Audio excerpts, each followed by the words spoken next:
My name is Paul Newton.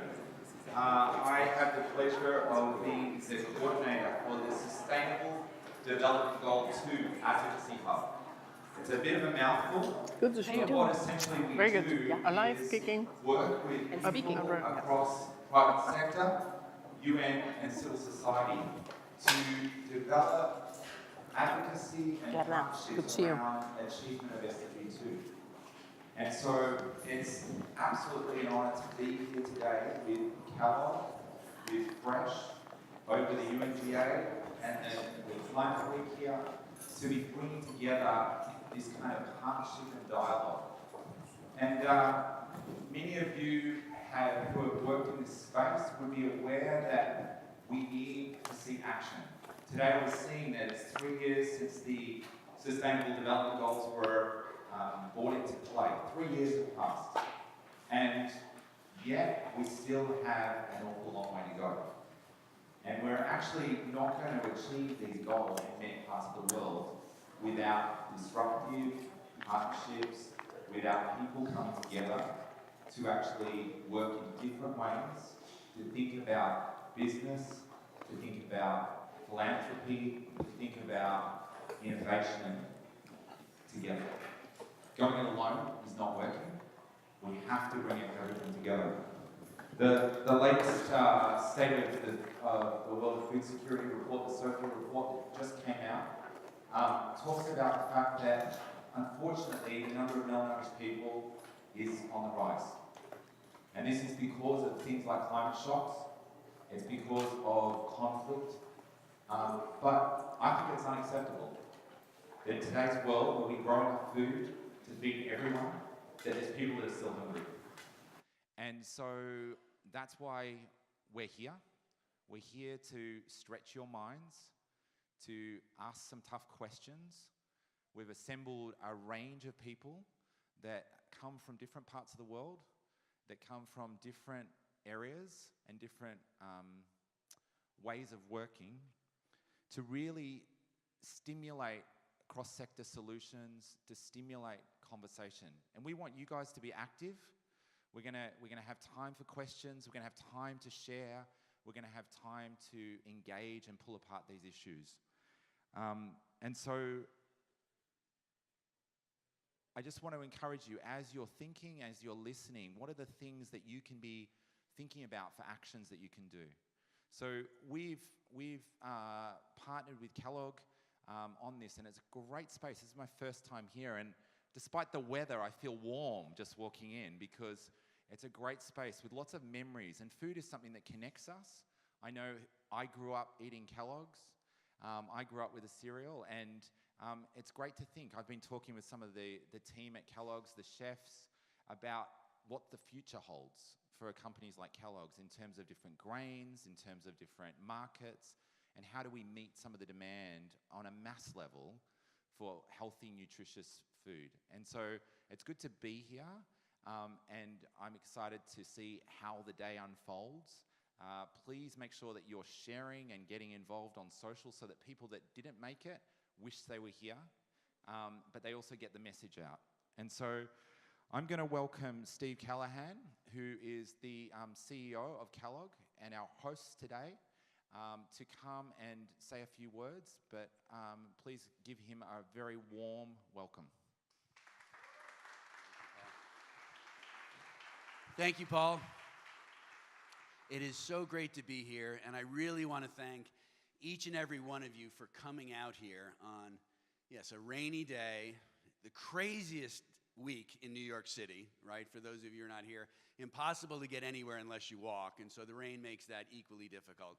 But to have this level of leadership in the room on a week such as this, I think is really telling, and we really appreciate it. So next week will mark my 1-year anniversary with the Kellogg Company. So I joined the company just 1 year ago. And people often ask me, so why did you join Kellogg? And there's a number of reasons, but this is a company with brands that I grew up with. I mean, literally, on my breakfast table when I was a child, Kellogg Corn Flakes, Pop-Tarts, Pringles. These are amazing brands that are iconic and speak to, just a wholesomeness that if you are in consumer goods is really quite exciting. But then more than that, what I learned as I did my research, this truly is a company with a heart and soul. And now, of course, you'd say that I would say that. But I can tell you that I spent my first 90 days learning the business, traveling all around, seeing where the opportunities were and what needed to change in order to get the company into a better position to grow into the future. Because the last several years, the company had not been growing its sales, had not been growing its revenue. And we changed a whole host of things, and the company is now back to growth, which is very, very good, obviously. But the one thing that I did not change was the purpose of the organization and its vision. And that is to nourish families so they can flourish and thrive.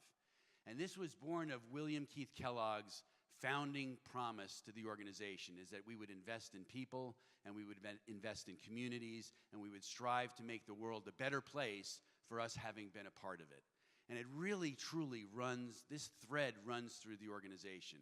And you can see it in the way that we attempt to bring you together with us today to talk about these things, about how we can feed the world. Because it's true, we produce enough food to feed the world, yet food waste is a huge issue. And I was just at a breakfast this morning with a champions group that is chaired by Dave Lewis, who's the CEO of Tesco, and they're making, we're making, I think, strides in this effort to really figure out how we can unlock all these solutions to feed the world. We've got a program called Breakfast for Better Days, which I found when I came to the organization was so inspiring, because what's more important to a child than starting the day with a full belly so that they can go to school, so they can be active in the world, so that they can learn and thrive? And so, we have a lot of programs like this, and we work with our farmers. We get down to the farm level, small holders, to try and figure out how they can be more successful. And so, again, the things that I did not change in the organization were about the values that this company is built on. And I think, I really look forward to today and the panels and hearing how you can push us to make us even better. Because I firmly commit to you that this is a company with a heart and soul. They're not words on a PowerPoint screen. They're not just embedded in slogans on the wall. It really makes this company different. And it's what attracted me to the company. It's what makes, I think, this a very special company. And I'm so delighted to be with all of you here today.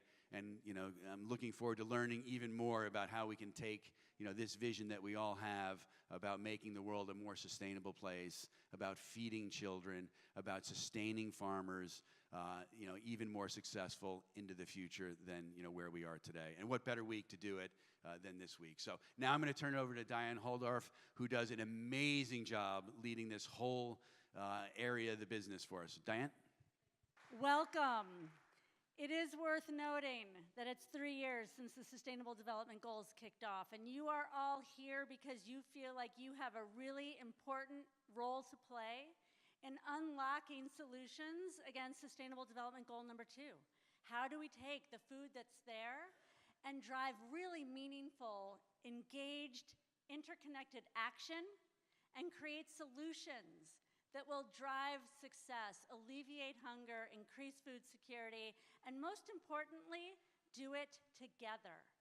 None of us can do this on our own, and it's so exciting to have this level of energy and leadership, thought leadership, entrepreneur leadership in the room, working with us as partners, with great moderators and disruptive dialogue to figure out what can truly be changed and what might success look like. And of course, there's more than just us in the room who are working on this issue. And it's not a true dialogue if you're only talking to yourselves within 4 walls. So we do have hashtags, and we have engaged participants and panelists. Share the stories. Let's bring others along with us. I'd like to really particularly thank Paul Noonan and the SDG2 Advocacy Hub for being our partners for this. FrESH, the WBCSD, Chris Walker is here, and EAT. We can't do this without that level of partnership. And the speakers that you'll hear from, some we work with, we have a role to play together across the board. I'd like to welcome Femi to the stage. We're thrilled to have her here to moderate our panel. She will be moderating our first panel of our principals and our second panel of our entrepreneurs and innovators. And this thread of discussion will carry on throughout the day. So Femi, please come to the stage. Welcome our panelists for the first panel.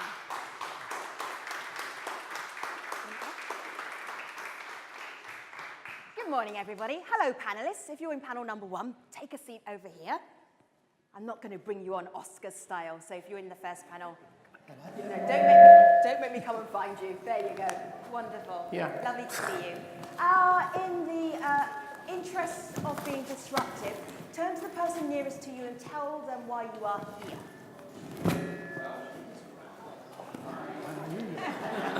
I can see you if you're not talking to me. Not just solve them. No. Solve it. Yes. I need to have a paper. Have you finished yet? Oh, my mic is really open. Very good. Excellent.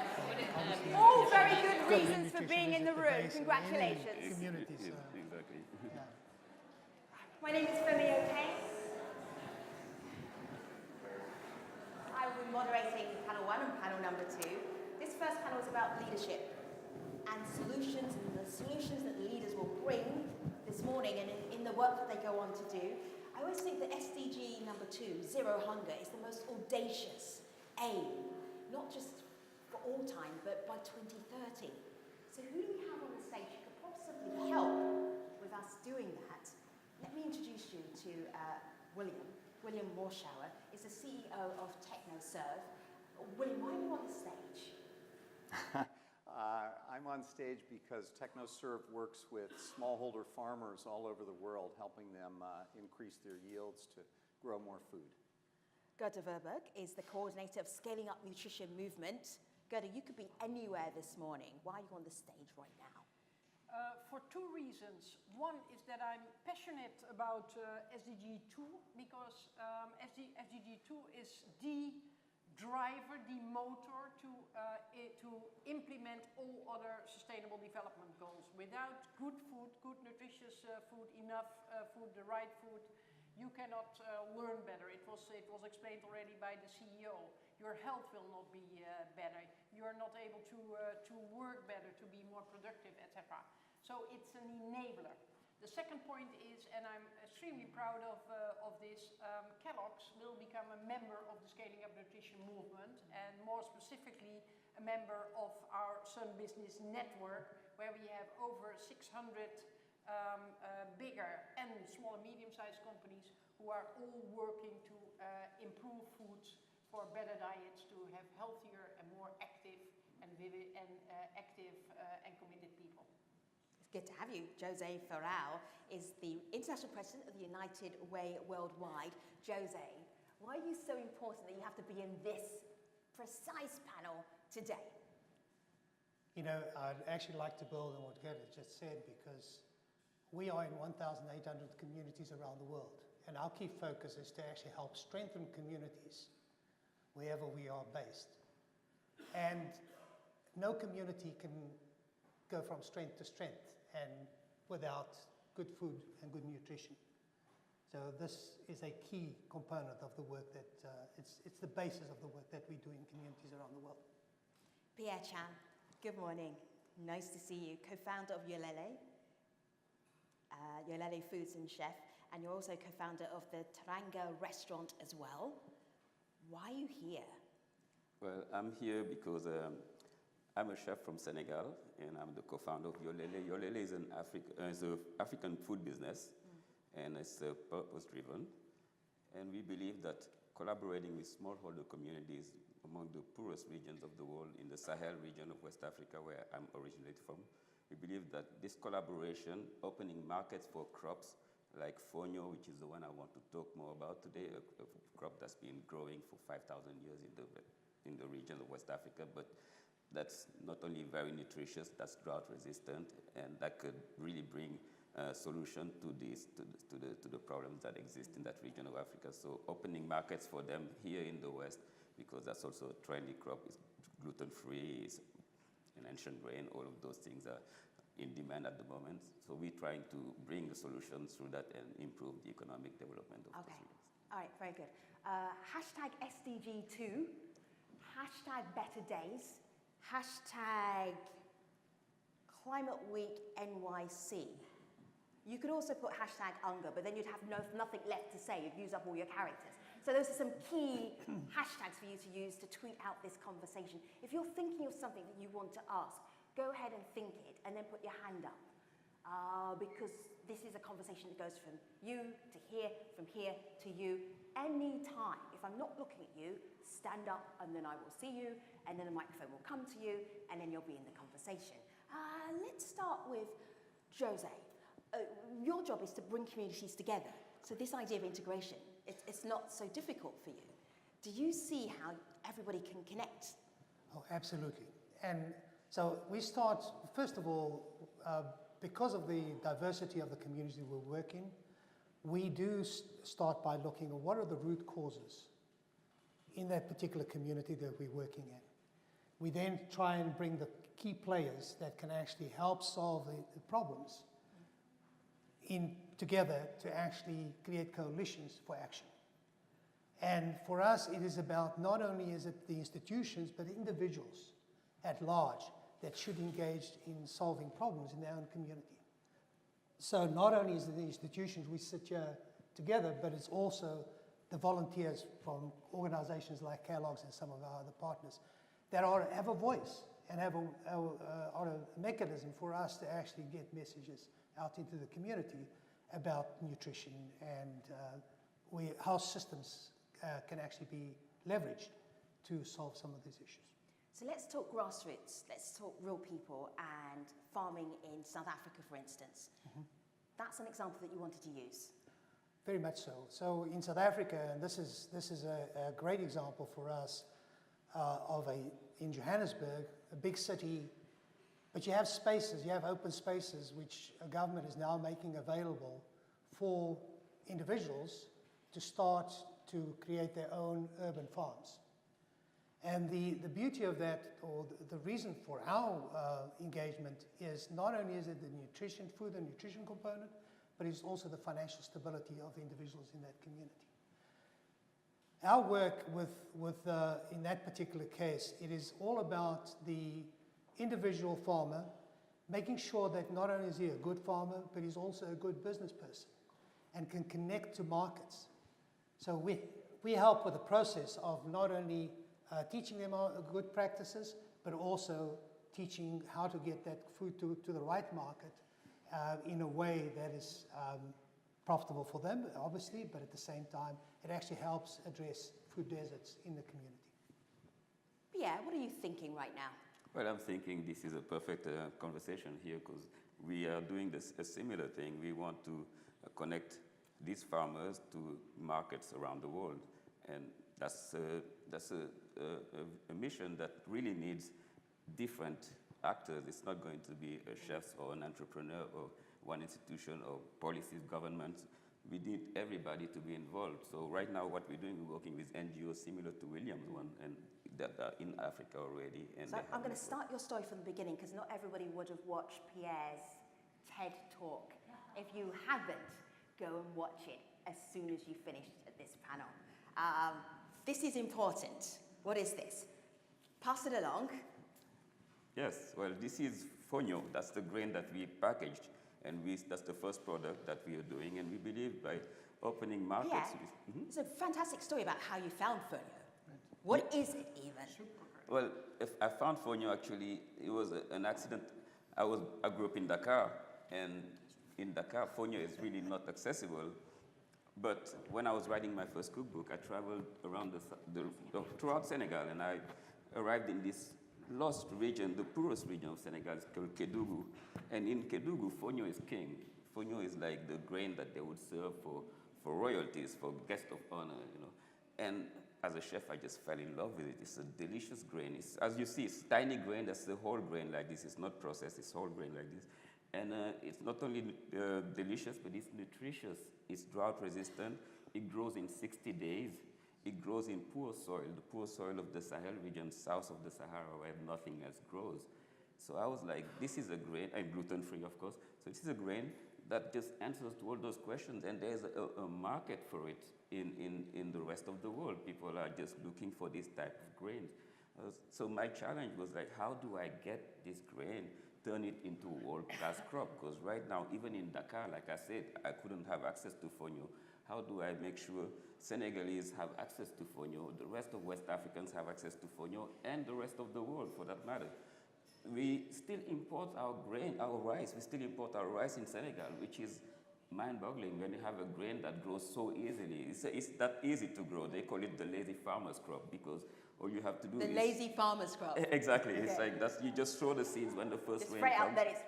And then Okay. it grows, and then Yeah. it grows. But we also found out that working with researchers in agriculture, that growing fonio in a different way, and training those farmers with better agricultural practices, with rows, we can double, even triple the production of fonio. So this is something that we aim to do. And with our partners here, because there are different sectors too, our partners in the United States, we're collaborating with Woodland Foods, who is a major food distributor in the US based in Chicago. They package our fonio, and then right now, since 1 year ago, now we started distributing it around the US through different retailers such as Whole Foods, Thrive Market, you name it, Calustian. So this is a solution to feeding people, or a solution to people who don't realize they've got this amazing crop on their doorstep that they could sell to hipsters in Whole Foods. Basically, Right. Basically, yes. That's how we do it, right? Yeah, in a nutshell, that's what it is. But also not only to hipsters, but even to the population in Dakar. I mean, that's like about food security. Hipsters in Dakar. In Dakar, and Because you're kind of like a Dakar hipster, right? I am not. Yeah. I wouldn't say that. I mean, I really think that this is very important for food security as well, and nutrition. You know, this is a grain that's so much more nutritious than the maize that they've been sending for help in this part of the world. So and that's our own grain. So really. Yeah, so your fancy packaging is going around to the back of the audience, and then it will come back here and end up here in about the next 20 minutes or so. But have a look and take pictures of it. But here's the thing, though. Often in the developing world, there's amazing resources, and there's the raw material, and the money doesn't go back to the people in the communities who need it.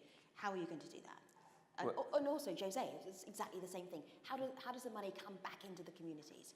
And the food, of course. Well, that's Yeah, question both of for, you. yeah. Well, for me, that's collaborating with William, someone like William, or NGOs like William, allow us to be directly connected with the smallholder farmers, smallholder communities.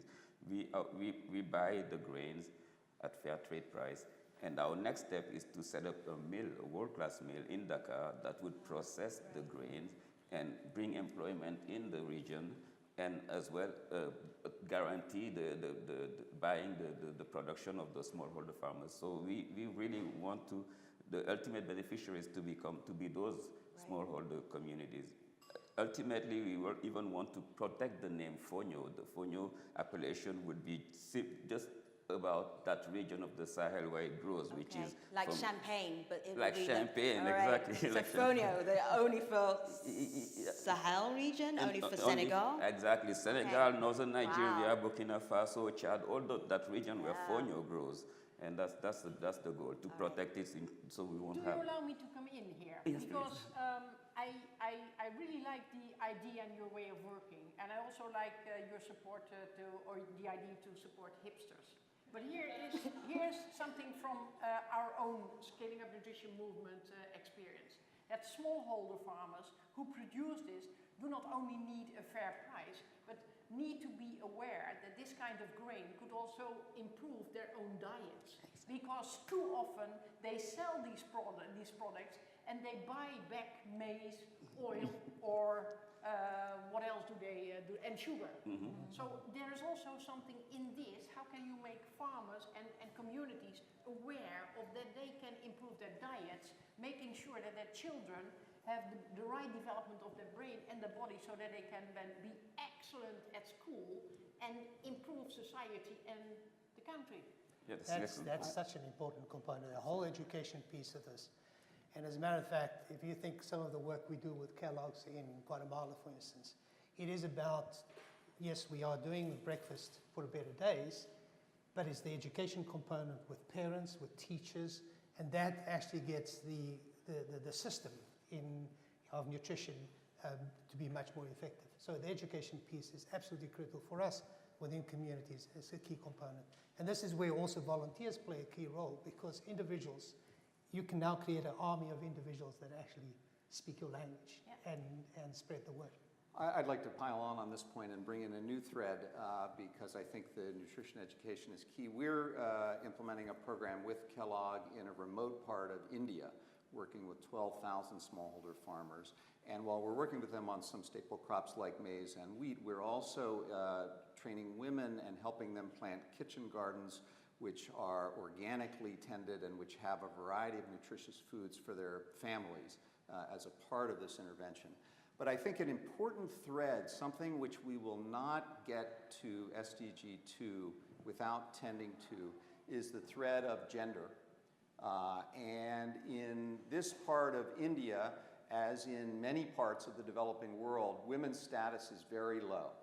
It's a local belief that it's not safe for them to go out of the house alone. And so we wanted to train women. It's also a belief that it was not safe or healthy for them to be trained by men. So we needed to find women that we could train to become trainers in these agronomic skills and business skills. And we went around house to house to house to house in Madhya Pradesh. And we finally met a young woman, a 21-year-old woman named Rachna Sharma. And she had wanted to be a teacher. Father was a teacher, brother was a teacher, but women in her family didn't work outside the house. And it's at that moment, thousands or hundreds of thousands of moments like that in a little room, in a little house, in a remote part of India, where you begin to see change which will add up to this SDG. Her father agreed to let her become a trainer, provided that either he or one of her brothers was always with her at every session that she did. She came, she got training from us in agronomy with support from Kellogg's in business practices. She has trained 300 women in her community now. She provides money to her family. She earns a good salary. Yes, thank you. I wish she were here to hear your applause. Her status in her own family is higher. And you all know the old expression, if you want to be it, you have to see it. That idea of a role model of young women in her community seeing a young woman, speaking confidently and training and having this knowledge is a key turning point of how we will step by step get to this SDG. So I don't want to call this a threat. I would like to call this an opportunity, because there are lots of opportunities, and that is why Sustainable Development Goal number 2 is such an important enabler. It's a maker and marker of development. And I would like to see your company and Kellogg's and all other companies stepping up, that when you invest in another country where gender balance is not right, and let's be honest, there are only a few countries where the gender balance in a social and economic way is really right. Champion this equality and make sure that women earn as much as men do, and that they have the opportunity to step up also in your companies. So build champions and then encourage people, and that's not something that only companies should do, but make gender equality and food security and nutrition part of the elections. Elections of the local councils, elections of mayors, elections of at country level, etc. Build it in, because it's a human right. Yeah, absolutely. And I want to chime in on the women thing. As opposed to India, in West Africa, particularly the regions where we work with, the cooperatives that are bringing this grain to light are all run by women who organize themselves, and they're really doing an amazing job sustaining those communities where they live in. So that's also another aspect that we really are very excited about, is collaborate with those women, and they are the ones who really made it happen for us. Without them, that wouldn't be the case. Particularly in Kellogg, there's a small cooperative called Coba Club. They are doing an amazing, amazing job with the help of USAID and other institutions, because we do need those institutions. But I want to also mention the amazing work that Paul Newnham is doing with the Chef's Manifesto, because this is also a part of it too. Bringing those grains and those crops to light.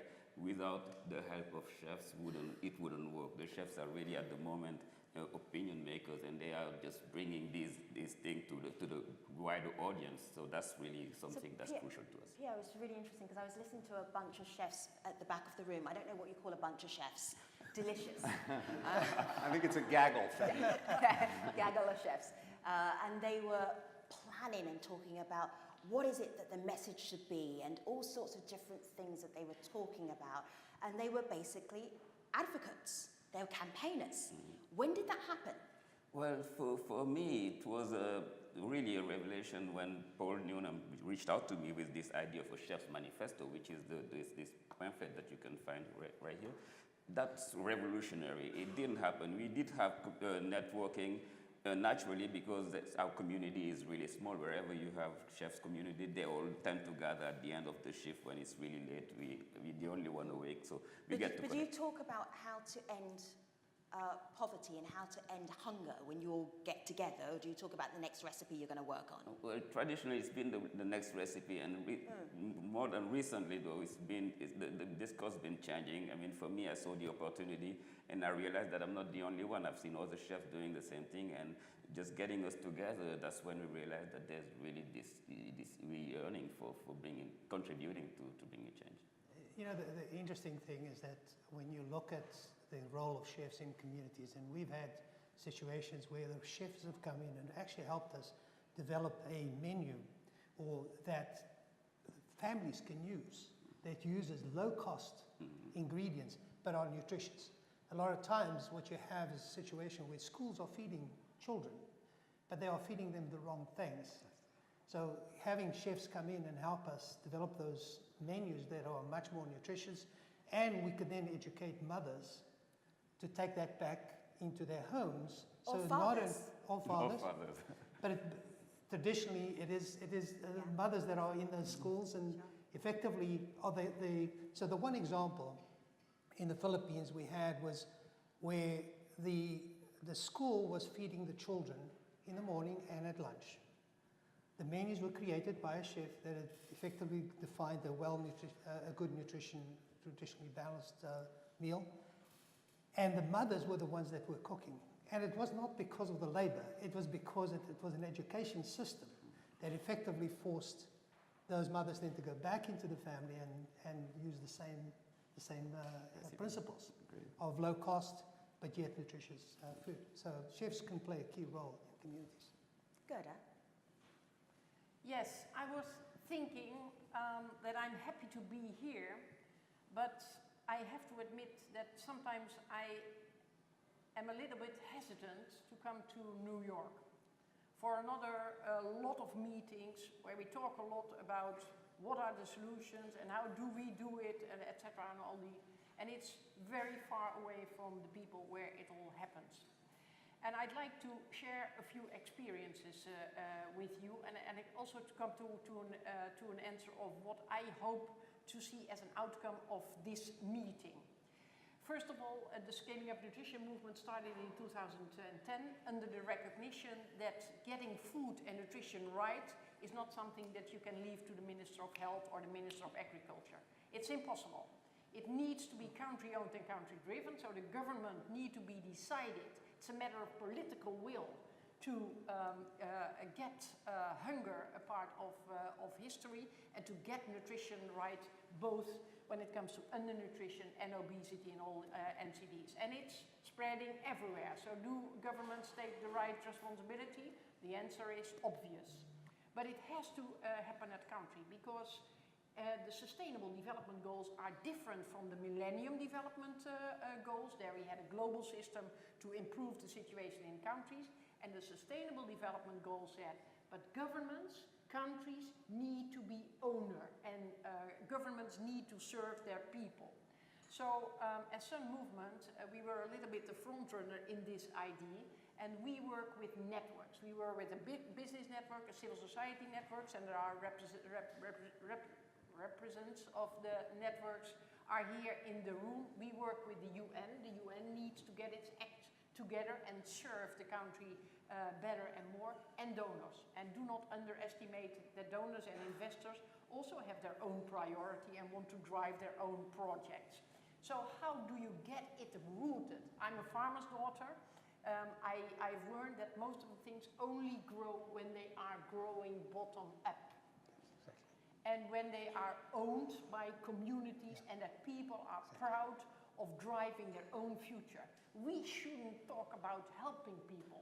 We should assist people to find their strength, to support their families, to send their children to school, and to think about a future for their children and their family rather than being frightened of the next conflict, the next drought, of who from the children to send as a migrant to another part of the world in order to create a better business. And how can we, in our day-to-day business, how can we support these people to stand in their strength and to drive their own life? That is what we should think about. And that is, so for me, it is crucial that everyone in this room and outside this room and outside New York is thinking about how can I change my behavior, my way of doing in order to contribute to that general goal, to make a difference, and how can I invite others to do the same from their perspective. And don't think that we need to have a whole new structure. Lead from where you are and build upon what is already there. It is as easy as this, but we all need to be ready to step out of our comfort zone, to not continue to tell our marvelous stories and think about a next solution, but to make it happen at grassroots. That's my dream. So we walk out of here and we do what, Gerda? We do think, where can I bring change from where I am from day to day? And New York should happen, no doubt. And next year you will see me again. But New York should become saying the same thing. Sorry. No. Hopefully not. No, remind me of this. All right. No, I want to see New York as a docking station where you can learn from others how they brought change for the better, structural change at country level, at community level, where everybody is proud and happy, and in an integrated approach, and how you can learn from failures, because bringing change is also about try and error. But we should celebrate this in New York, and New York should become a docking station. This idea of empowering communities is incredibly powerful, and I couldn't agree with you more. The question is, how do we take those innovations, because empowering allows innovation to happen. Yep. And how do we bring those innovations to the fore and allow them to then eventually come up to New York so that they can be spread?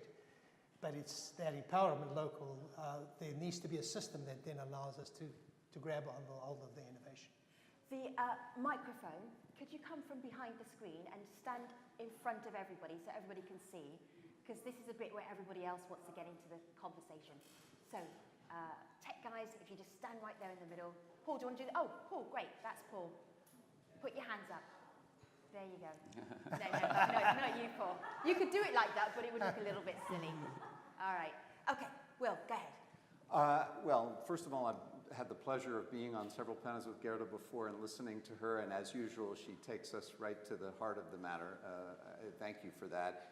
In talking about the roles of all of the actors, the United Nations, the importance for government to own, I just wanted to also bring in the role of business. Here we are hosted by a major multinational today, and I think it's been enormously encouraging to see the change in the way that business is thinking about this. Good businesses and their employees have always cared about the well-being of people around the world, and they can act out of humanitarian impulse we feel it's particularly powerful when you can connect the business interest and the social interest where they line up in what Michael Porter's called shared value opportunities. And there are few things you can do that will help a small farmer in the world than give her a guaranteed buyer who wants to come and buy her crop. There's this connection that Pierre is making between the hipsters and this wonderful ancient grain, and the hipsters no doubt will pay whatever it takes to get access to that once they know about it. That value can go down to those farmers who are growing that and can be transformational. And business understands that if the family that is growing what they're buying is living in poverty, that's not just unacceptable from a humanitarian perspective. It is a business risk that they need to alleviate so that they can continue to do business with those families. And therein lies a great deal of hope and energy and dynamism to lift millions of smallholders and their incomes. Yeah, but I'd like to add one thing here. Two remarks, because of course, but you are also a human being and you have to lead from where you are as a CEO, and you can do marvelous. But most CEOs can do better than they do right now. Because you know what? Most of the companies still have doing good and contributing to the sustainable development goals, etc., in their social corporate responsibility. Corporate social responsibility, but it did help me. Social corporate responsibility chapter, which is one chapter. This should be doing good and contributing in this, in this topic. For better food systems and better nutrition to let families and children thrive, CEOs should be encouraged, if not challenged, to bring it to the boardroom and to make it part of their business case and not in a separate chapter or foundation in the corporate social responsibility. And I think this is also something. The other thing I wanted to say, because you're traveling a lot, just like me, I met a minister in Cambodia, and the Minister of Economic Affairs. And I said, okay, if companies, international companies, want to invest in your country, they come to you and they ask, can you make some rulings for me? How can you make it attractive for me to invest in your countries? Do you also, as a minister, on behalf of the government, put on the table, how are you going to serve our people, our society, for the better when you start to invest in our country? And he said, Madam Coordinator, Madam Verburg, I would like to do so, but we don't have the guts. Because you know what? As soon as we bring this to the table, a company will tell us, or a representative of a company will tell us, okay, if you don't want us in Cambodia, we can go to another country. So it's not blaming business in general, it's just an agenda to work on. All right. I mentioned earlier that I saw a group of chefs chatting and planning and plotting, and I wasn't going to name check anyone, but the first chef that wants to talk was the one who was plotting and planning. Hello, Arthur. Hi, my name's Arthur. I'm one of the members of the Chestnut Festa, and fabulous panel. But part of, I think, that we may be missing, and I think I have some on the thread, is that transformation is something that is a marked change, a real difference.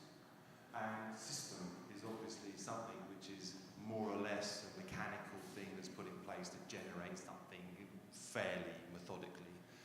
Unless we change these systems, we're not really going to see very much change. And I appreciate you talking about different grains and different opportunities from large companies.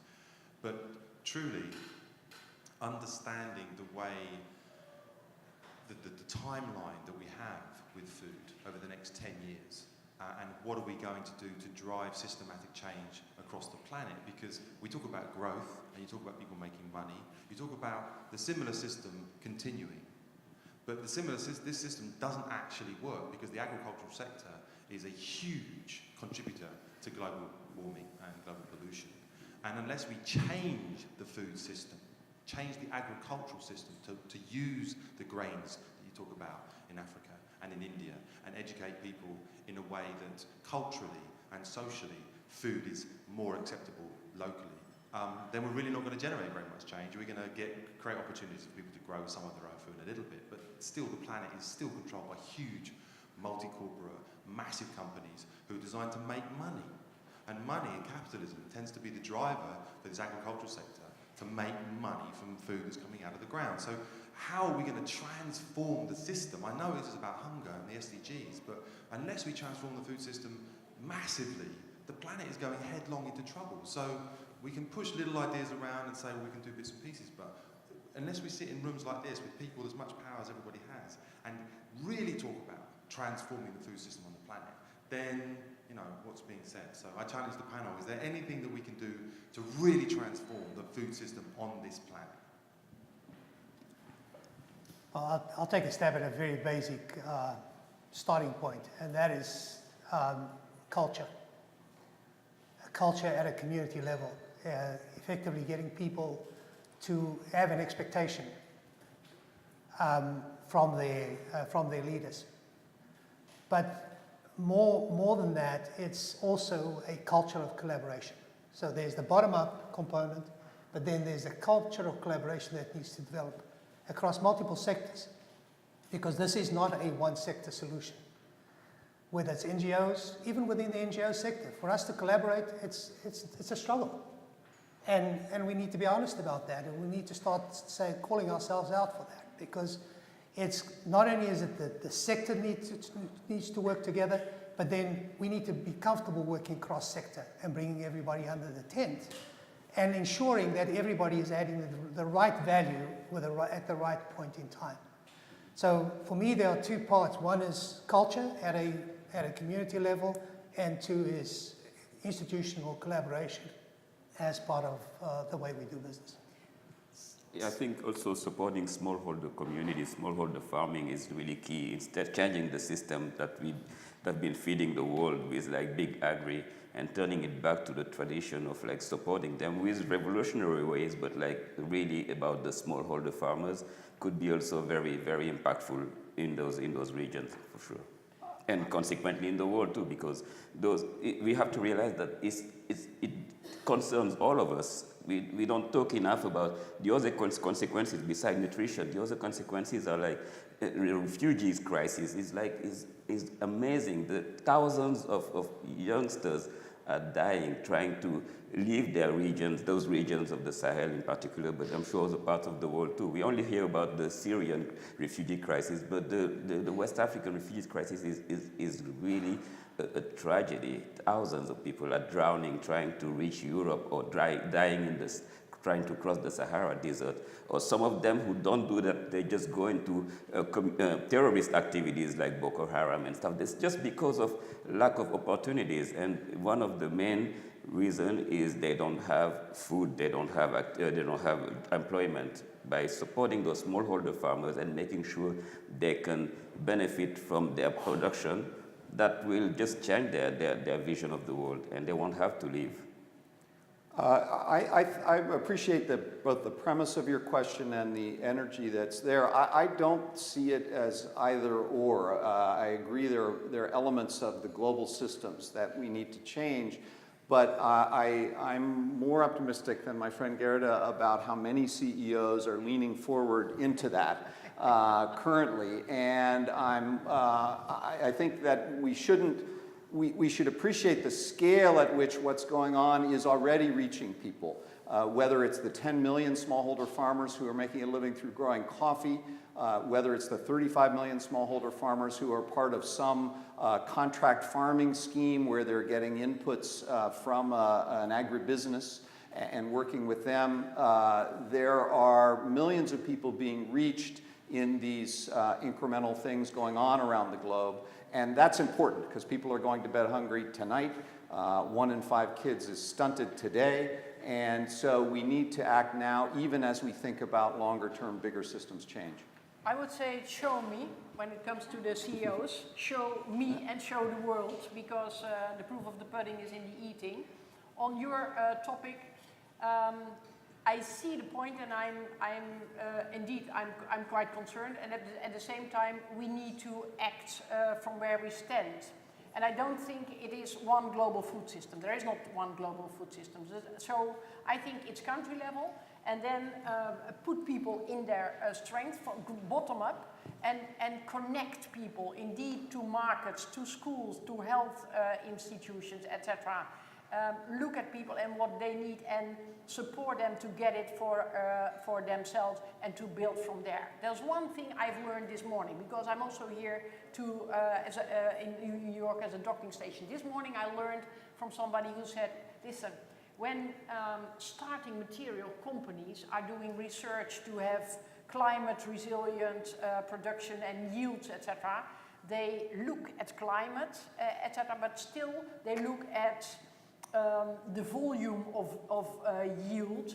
Why don't you visit these companies and request them to start to think much more in nutritious food that can be fed to the children, but can also be brought to the markets and are able to transform communities, so create win-win situations. And it's the first thing on my agenda when I'm going back after this week, because it's a brilliant idea and it's coming bottom up, and then we should fight the fight that we need to fight when it comes to breeders' rights and all these very complicated trade issues.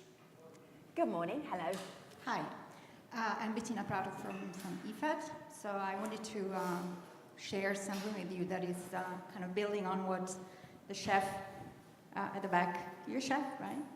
So what he raised. I had the pleasure of chairing an event just a couple of days ago where a very prominent representative from a major food company was saying about the change in perspective.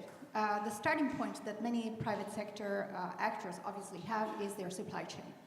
So, you know, they have something that they need to buy, and that is what they want to secure. So they will look at nutrition, they will look at sustainability, you know, but that is the starting point. So what he was saying is we should actually take a different type of starting point, which is this is a piece of land with certain environmental conditions around it, with a certain ecosystem around it, with a complexity of livelihoods that depend on it. So what are the products that are best suited to, you know, win-wins around all those elements?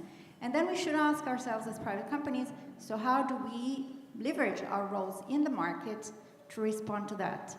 So I was wondering, what is your response to this? It wasn't, you know, everyone thought this was very interesting, but, you know, hard to practice. Thank you. Well, no, I think this kind of thinking is very helpful. And then the question is, how do you get it right? And the first thing is that you need to stand shoulder to shoulder to farmers, because it's not about going to farmers and tell them you have a problem. You need to have a different production because it fits better to your land and the environment, etc. Stand shoulder to shoulder. I'm in favor of research, but I'm much more in favor of creating results that is proven out, or research that is proved in practice, and combine it with farmers' wisdom, because it's very much underestimated how much wisdom there is in farmers. So only if you do not go to them and tell them you have a problem, you have to change, or we can solve it, but stand next to them and look with them and listen to them and have dialogue with them, you will be able to bring change. And you will be amazed how much change you can bring from bottom up if people are involved and if you can make the ball rolling. Pierre, let me ask you about Fonio. Where is the Fonio, by the way? Do not take it home. All right, bring it back to the front. Thank you so much. Are you taking it home? I just want to check. So I can take it home. So Fonio is seen as, what should I say, just very basic food stuff, not fancy food stuff, basic food stuff. So when you're telling people that this crop, that they've just like, we just grow it here locally, when you tell them it's something special, how do they react? Well, actually, it is very special to those people that grow fonio. I mean, for many reasons, mostly cultural reasons. Fonio is a grain that it comes with lots of superstition around it, but in those regions, people believe that fonio has like mystical powers even to protect them. So definitely taking it home. You take it home. Yeah, school children are even given bags of fonio in their... Aphrodisiac properties? Probably. We haven't talked about that, but no, really, like... I'm adding to the myth of fonio. So it really is a special grain to them. That's the grain that they would serve to you when you come and you're a guest of honor. They would serve it to you. Yeah. So they know that the thing is, how to tell them that this grain, in addition to all those beliefs, has properties, I mean, amazing. It's a grain that's really rich in 2 amino acids that are deficient in most grains. It's like methionine and cysteine. Fonio has it in abundance. Gluten-free? It's gluten-free, Wow. rich in 2 amino acids. It's drought resistant. It has all those things. It's been growing for 5,000 years. And they don't know that this grain could become a world-class crop. This is the education that needs to be done. You know, we don't try to come and tell them this is, like God is saying, this is what you should do. And no, let's work together on opening new markets for you, on improving the income that's coming to your communities with this grain that you've been growing for 5,000 years. This grain is a grain that could change the world, that could change your world, and this is the vision behind it. So Pano, I have to say, as you've been talking, all the way through the time you've been talking, there's been one member of the audience who has been fascinating. She's been leaning forward, she's been nodding. I'm going to get her to contribute. She doesn't even know that I'm going to send Paul her way. Paul, walk that way, keep walking, and then on your left-hand side is a lady in like emerald green, right at the corner. Yes, it's you. Yes, yes. You've been so into this conversation. What do you want to add? What do you want to ask? Thank you, Femi. That's really kind of you.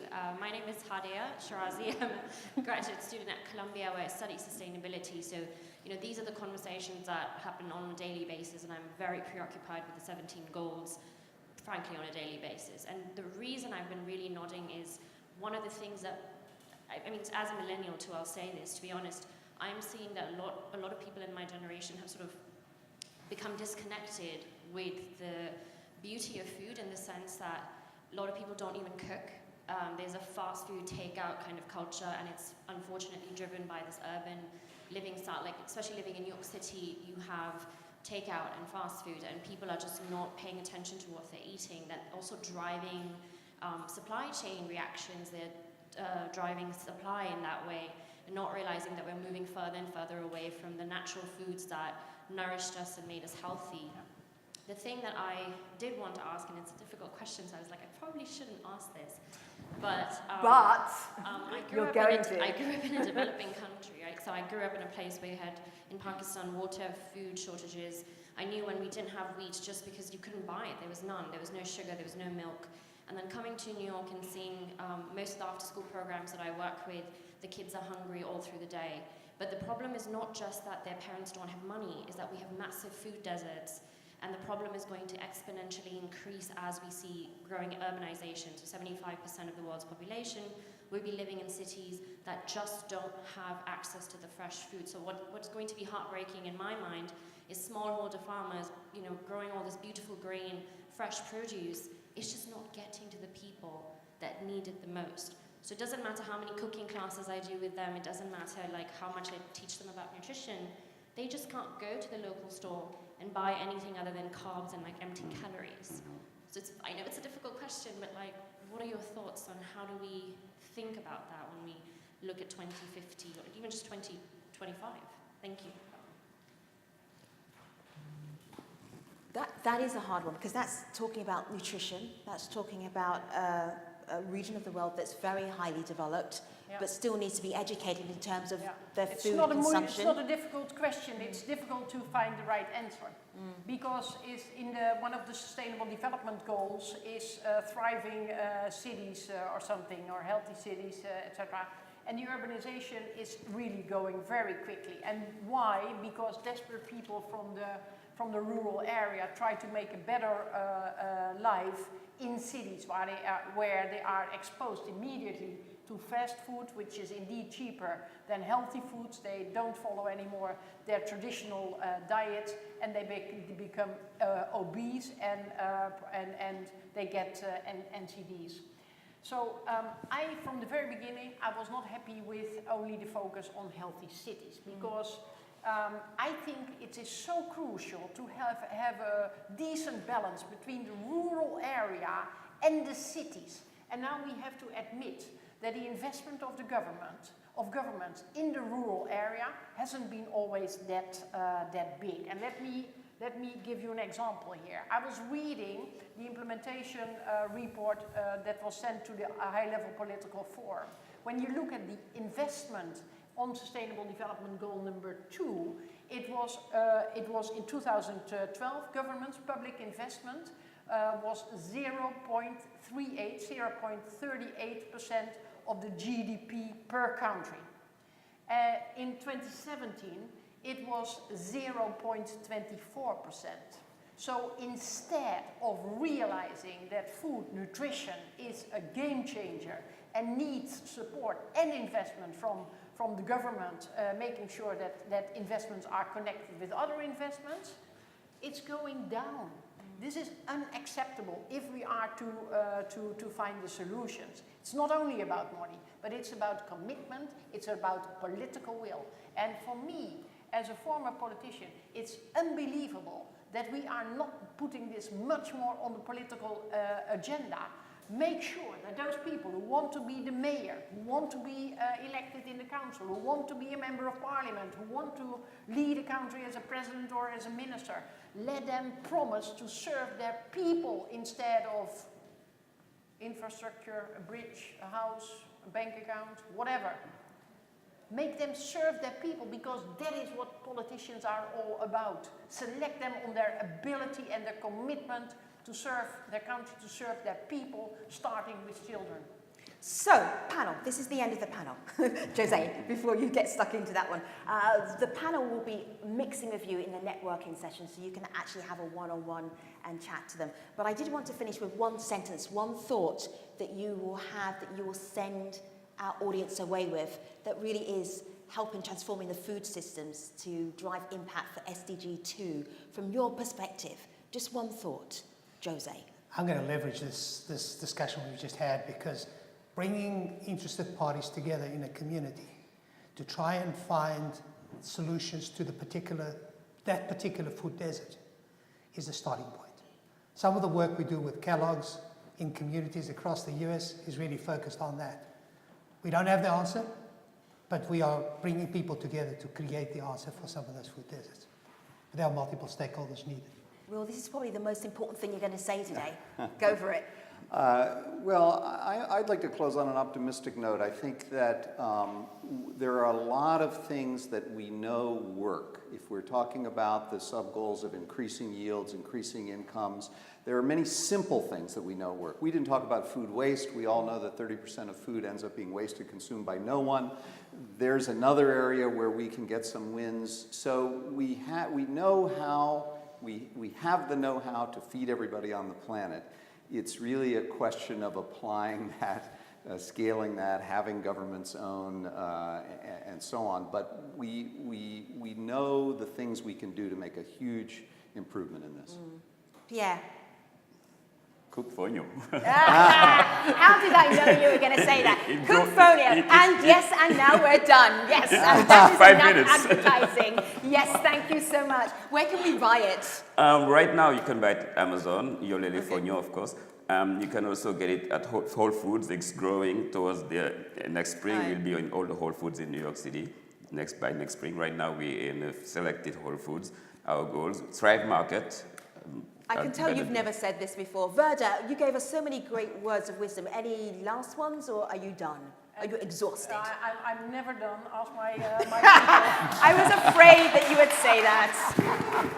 No. My last sentence would be, when you go home, we are all influencers, if not decision makers. Ask yourself, where can I make a difference to serve, to implement the Sustainable Development Goals? And how can I invite others to also come to the table and do the same? That's what I hope. You've just found out why these 4 people are leaders in their field. Your panel.